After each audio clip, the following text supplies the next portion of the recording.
almost said foundation. National Park Service, Lower Delaware Wild and Scenic donated funds for us to purchase these signs, and also the other sign, which I'll tell you about, in both locations, and also benches throughout the park, which was very good of them to do that for us.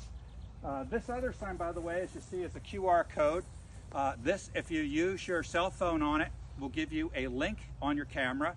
If you touch the link, it will go to a website, and this will give you a Spanish translation of both signs.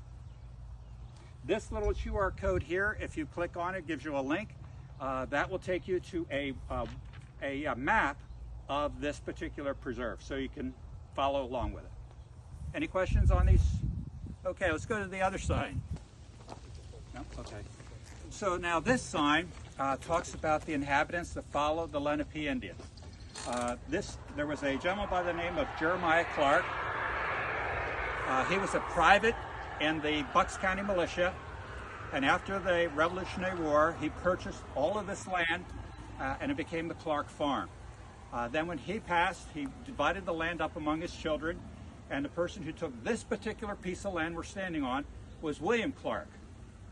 William Clark, then when he passed on, his daughter Mary Clark bought the property.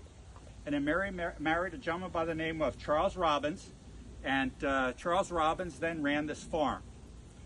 Following that, when he passed on, his daughter Nettie ran the farm, so it was a Clark Robbins farm.